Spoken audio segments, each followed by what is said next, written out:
Imagine your mind as a battlefield, not a serene landscape, but a place of constant conflict, where opposing forces clash, vying for dominance. This isn't just stress or indecision. It's a fundamental fragmentation of the self, a war within that prevents you from becoming who you are truly meant to be. Nietzsche understood this struggle intimately, describing the human being as a complex interplay of drives, values, and beliefs, often in direct opposition to one another. Do you feel this internal tug-of-war? The agonizing pull in multiple directions, the inability to fully commit to a single path? This is the core pain of internal fragmentation. It leaves you feeling inauthentic, a mere echo of societal expectations or the desires of others. It strips you of your power, leaving you adrift in a sea of conflicting impulses. But there is a map out of this labyrinth. Nietzsche, a philosopher who dared to confront the uncomfortable truths of human existence, offers us 6 keys to forging a unified, powerful self. These are not abstract theories, but practical tools for dismantling the internal barriers that hold you captive. They are keys to unlocking your true potential. We will delve into these Nietzschean keys, exploring how they can be applied to your own life, to your own internal battlefield. We will confront the conflicting narratives that shape your identity, the hidden desires that drive your actions, and the societal pressures that seek to mold you into something you are not. But first, a question that may unsettle you. Are you truly the author of your own life, or are you merely a collection of borrowed narratives and conflicting impulses, a puppet dancing to the strings of external forces and internal chaos? This is the question we must confront if we are to embark on the path to true selfhood. The journey begins with acknowledging the fragmentation, with facing the war within. Only then can we begin to forge a unified, powerful self, capable of authoring its own destiny. Are you ready to begin? We begin with the first key, the will to power within. This is where many stumble, misinterpreting their deepest desires as weaknesses. It's time to stop doing that. Consider the silent wound, the guilt and shame that often accompany ambition, self-assertion, and the pursuit of personal excellence. How often have you labeled these impulses as egoism or selfishness, stifling the very fire that could propel you towards greatness? This internalized judgment is a subtle poison, slowly eroding your sense of self-worth. The common distortion lies in the belief that goodness requires constant self-sacrifice, the suppression of your own needs and desires. You are taught to prioritize others, to diminish yourself for the sake of harmony. But what does this truly achieve? Resentment festers, your spirit withers, and your potential remains tragically untapped. Nietzsche's concept of the will to power is often misunderstood as a drive to dominate others, a ruthless pursuit of control. But this is a gross simplification. The will to power, in its truest form, is about mastering oneself. It's about channeling your energies towards creative self-expression, towards the affirmation of life in all its messy, beautiful complexity. It's not about crushing others, but about cultivating your own strength, your own unique potential. To unlock this power, we must engage in a revaluation of values. Take a moment to identify your core values. What do you truly hold dear? Now question them. Do they truly serve your authentic self, or are they merely inherited from societal conditioning, from the expectations of others? Are you living by your own code, or by a code imposed upon you? Nietzsche famously said, "That which does not kill me makes me stronger." Reframe your desires not as threats to your moral purity, but as opportunities for growth and self-overcoming. Embrace the challenges they present. Channel their energy into creative pursuits.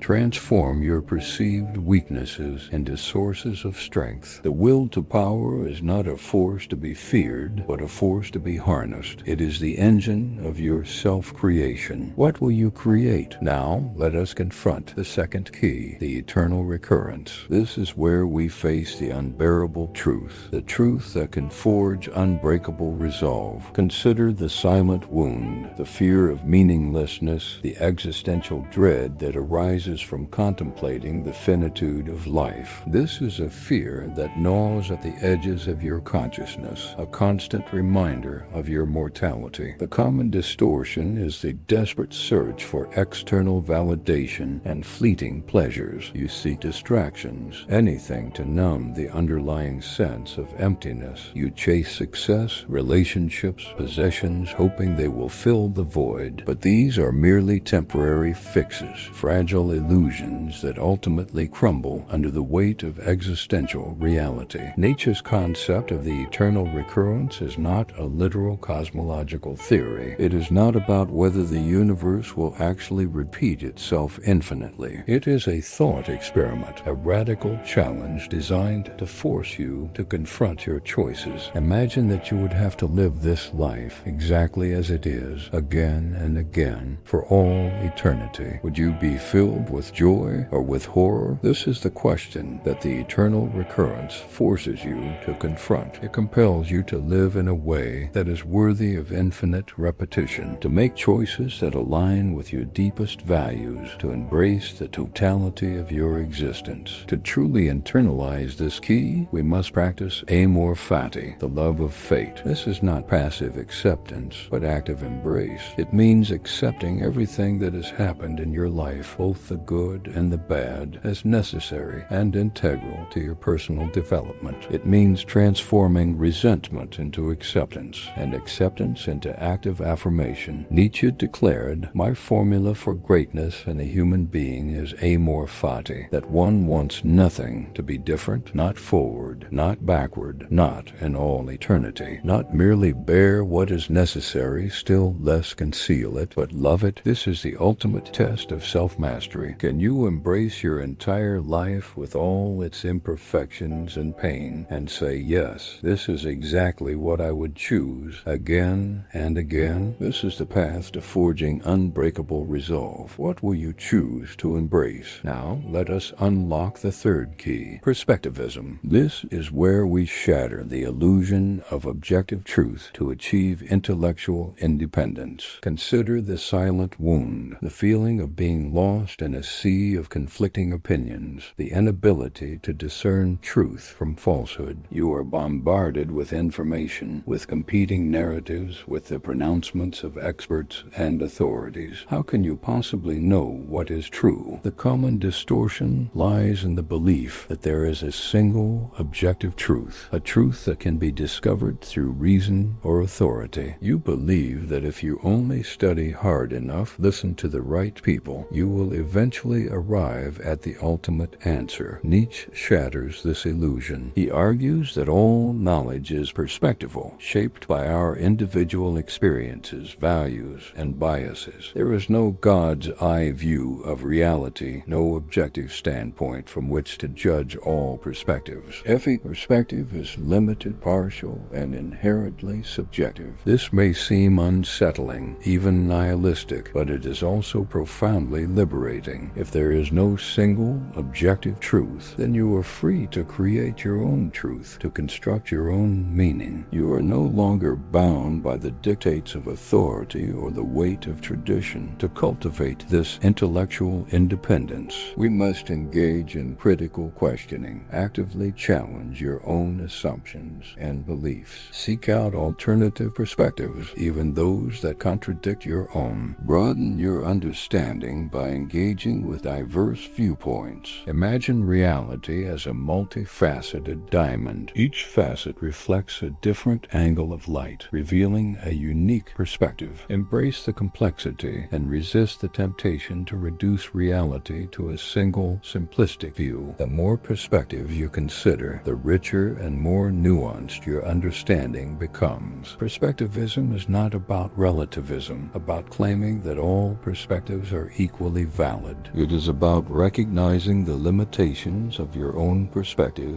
and actively seeking to expand your horizons. It is about cultivating intellectual humility and embracing the ongoing process of learning and self-discovery. What perspectives will you explore? Now, let us delve into the fourth key, master-slave morality. This is where we unmask your hidden resentments to reclaim your ethical power. Consider the silent silent wound, the unrecognized personal resentments that drive your behavior. These are the subtle ways in which suppressed anger and envy manifest in self-sabotage and passive-aggressive behavior, often hidden even from yourself. The common distortion is the internalization of slave morality, characterized by resentment, victimhood, and the devaluation of strength and excellence. You may find yourself secretly envying those who are successful, powerful, or confident, while simultaneously judging them as arrogant or immoral. This is the insidious influence of slave morality, poisoning your own potential. Nietzsche argues that good and evil are not objective moral categories, but rather social constructs created by dominant groups to maintain their power. What is deemed good is often simply what serves the interests of the ruling class, while what is deemed evil is what threatens their authority. To break free from this internalized oppression, we must engage in shadow work. This is the process of confronting and integrating the dark aspects of your personality, your repressed emotions, desires, and impulses. It is about accepting your own imperfections, your own capacity for both good and evil. This is not about condoning harmful behavior, but about understanding the root causes of your actions. It is about taking responsibility for your own shadow rather than projecting it onto others. By integrating your shadow, you achieve greater self-acceptance and wholeness. Nietzsche offered a profound insight. Resentment is a poison that corrodes the soul. Forgive those who have wronged you, not for their sake, but for your own liberation. Holding on to resentment only perpetuates the cycle of suffering. Forgiveness is not about excusing harmful behavior, but about freeing yourself from its grip. Reclaim your ethical power by rejecting the dictates of slave morality. Embrace your own strength, your own potential, your own unique values. Define your own morality based on your own authentic self, not on the expectations of others. What resentments will you release? Now, let us explore the fifth key, the Bermensch, the overman. This is where we transcend your limitations to become the architect of your own destiny. Consider the silent wound, the feeling of being trapped in mediocrity, the inability to break free from societal expectations. You feel stifled, constrained by the limitations imposed upon you by others, and perhaps even by yourself.